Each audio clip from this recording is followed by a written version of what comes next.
सभी छोटे बड़े श्रोताओं को सुनीता भटनागर का प्यार भरा नमस्कार। ऑडियो स्टोरीज़ के हमारे चैनल कहानी जगत में आप सभी का स्वागत है।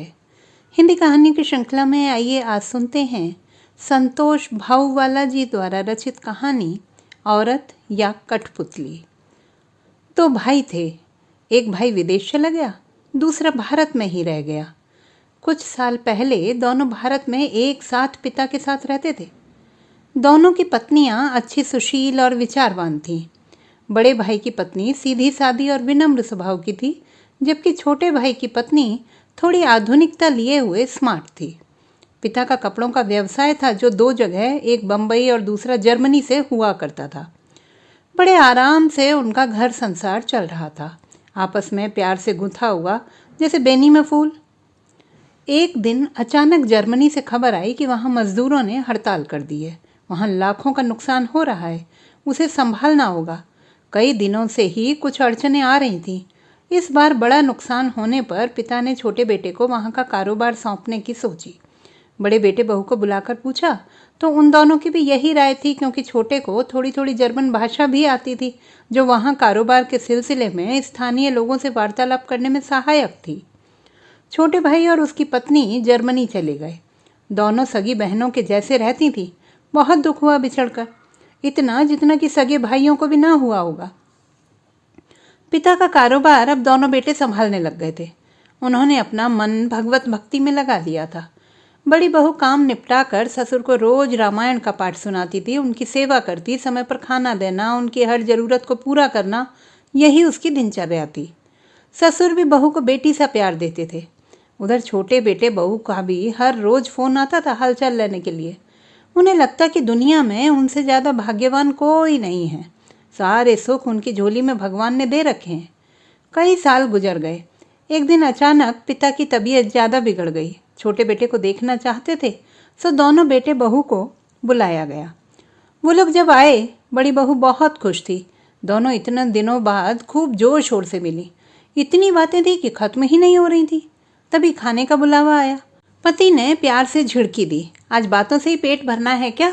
सभी जोर से हंस दिए। हंसी खुशी कब दिन गुजरे, कब रातें, पता ही नहीं चला। पर इस बीच बड़े भाई का मन अपनी पत्नी के प्रति खटास से भर गया। छोटी बहू वहां जाकर और भी निखर गई थी और पटर पटर अंग्रेजी बोलने लगी थी। वहां पति के काम में हाथ बटाने लगी थी। उसकी बातों से आत्मविश्वास झलकने लगा था।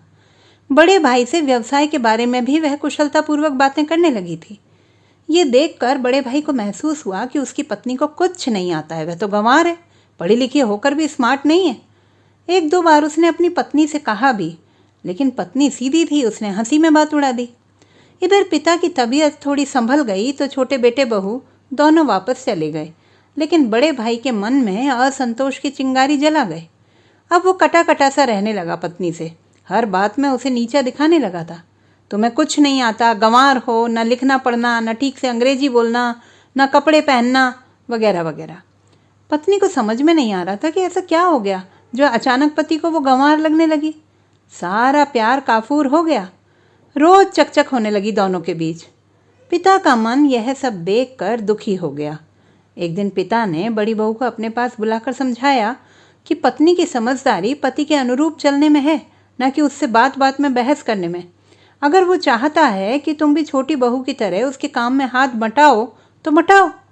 उन्होंने कहा वह छोटे बेटे के पास कुछ दिन के लिए जाना चाहते हैं, तो वे जर्मनी चले गए। इधर काम कम होने से अब वह भी धीरे धीरे पति के काम पर ध्यान देने लगी और छोटे मोटे काम के लिए नौकरानी रख ली। धीरे धीरे बहुत कुछ सीख गई। उसमें भी आत्मविश्वास पनपने लगा। साथ ही साथ घर परिवार पर ध्यान कम रहने लगा। अब पहले जैसा कुछ भी ना रहा था। दोनों काम पर साथ में जाते थे और साथ में आते थे। बच्चों को भी समय कम ही दे पाते थे। शुरू शुरू में पति को बहुत अच्छा लगा कि उसकी पत्नी भी इतनी आधुनिक हो गई है, अब छोटी बहू से किसी बात में कम नहीं रह गई है। लेकिन धीरे धीरे उसे वो पहले का वातावरण याद आने लगा। कैसे इतने प्यार से अपने हाथों से खाना बनाकर खिलाती थी, देर तक उसका इंतजार करती थी।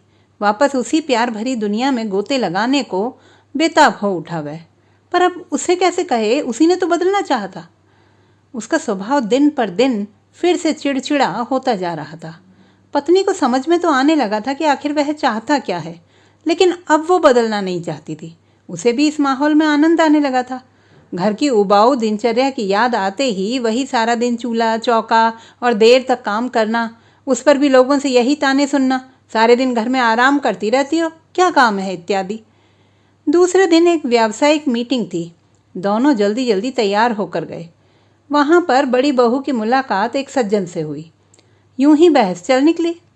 वह सज्जन कहने लगे, आजकल औरतों का पहनावा और व्यवहार इतना आपत्तिजनक हो गया है कि क्या कहें। तभी तो ऐसे गुवाहाटी जैसे कांड घटते हैं, घर में पैर टिकते ही नहीं। जब देखो पुरुषों की बराबरी करती नजर आती हैं। तब बड़ी बहू से चुप्पी साधे ना रहा गया। वो बोलने लगी, आज अगर औरत ने घर से बाहर कदम रखा है तो सिर्फ पुरुषों की स्पर्धा के कारण ही ना। आज जो औरत घर का काम करती है उसे बेकार समझा जाता है, और जो कोई ऊंचे ओहदे पर कार्यरत है उसे महान। पति समाज की नज़रों में घर का काम करने वाली महिलाओं की कोई इज्जत नहीं होती। जब भी कोई बातें करता है कि आप क्या करते हैं, अगर साथ में दो औरतें खड़ी हों और एक कहे कि मैं घर गृहस्थी संभालती हूँ, तो कहने लगते हैं कि वह तो सभी संभालते हैं, उसके अलावा क्या करती हैं। पर उनके पास कोई जवाब नहीं होता है, और सामने वाला एक ठंडी सांस लेकर कहता है, ओह। उस समय किसी ने सोचा कि उसके दिल पर कितनी छुरियां चलती हैं। हालांकि वह भी इस काबिल है कि कुछ कर सकती है, लेकिन अपने घर परिवार की खुशी के लिए नहीं करती है, अपनी इच्छाओं को कुर्बान कर देती है। पर यह सब किसी को दिखाई नहीं देता। दिखता है तो सिर्फ ओहदा, कोई कलेक्टर, कोई डॉक्टर, तो कोई वकील वगैरह वगैरह। पर आप ये भी तो देखिए, इन्हीं कारणवश संयुक्त परिवार बिखर कर एकल परिवार बनने लगे। अब तो एकल परिवार भी कोर्ट में तलाक की अर्जी के साथ खड़े नजर आने लगे। ऐसे समाज का क्या भविष्य है, आप ही बताएं। आज की औरतों की समस्याओं और कुंठाओं का जाल इतना बड़ा हो गया है कि उससे निकल ही नहीं पाती। उनका अहंकार उन्हें समर्पित होने ही नहीं देता। पुरुष के समान व्यवहार करने लगती हैं।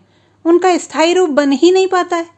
उनके परिवार का सांस्कृतिक स्वरूप बिखरा होता है, उन सज्जन ने कहा। आज औरतों की क्या हालत हो गई है। उनसे उम्मीद की जाती है कि घर में बड़े बूढ़ों के सामने पहले की तरह शर्मीली सी बहू सिर पर पल्लू डालकर रहे, और पति चाहता है कि उसके साथ कदम से कदम मिलाकर चले, साथ में मेरे परिवार को भी खुश रखे, बच्चों की भी देखभाल करे।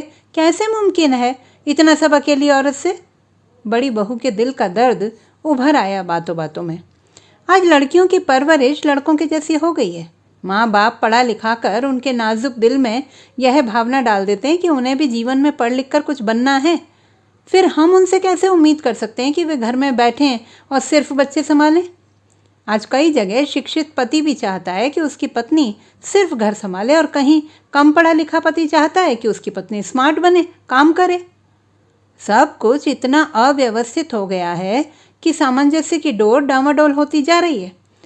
सामंजस्य स्थापित करना तो क्या औरतों की ही बपौती है, पुरुष का कोई कर्तव्य नहीं। नहीं, ऐसा नहीं है, पर नारी में स्त्रैण भाव अधिक होता है। नर बुद्धि प्रधान है, जबकि नारी मनस्वी है। दोनों के जीवन का धरातल भिन्न है, आवश्यकताएं भिन्न हैं। पुरुष आवृत होता है, नारी आवृत करती है। अगर नारी भी पुरुष सदृश हो जाएगी तो दोनों एक दूसरे के पूरक कहाँ रह पाएंगे, आमने सामने खड़ा पाएंगे। जहाँ हर क्षण अहंकार का युद्ध छिड़ा रहेगा, तो क्या औरत जिम्मेदार है इसके लिए? पुरुष का कोई दोष नहीं।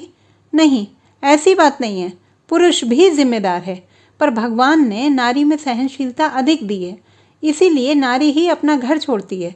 किसी और के घर को रोशन करने का साहस भी नारी ही कर सकती है, पुरुष नहीं। तो क्या नारी को पढ़ना लिखना नहीं चाहिए? क्या आप एक अनपढ़ लड़की से शादी करना चाहेंगे? नहीं, मेरे कहने का मतलब ये नहीं है। तो क्या पत्नी कठपुतली है जो वह हमेशा पति के अनुसार बदलती रहे? इतने में खाने का बुलावा आ गया और बहस को वहीं पूर्ण विराम लग गया।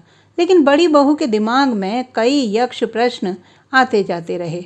वह यंत्रवत खाना खाकर घर पहुंचकर सोने की कोशिश करने लगी, पर ऐसे अनेक प्रश्न उसे उद्वेलित किए हुए थे जिनका कोई प्रत्युत्तर न था किसी के भी पास।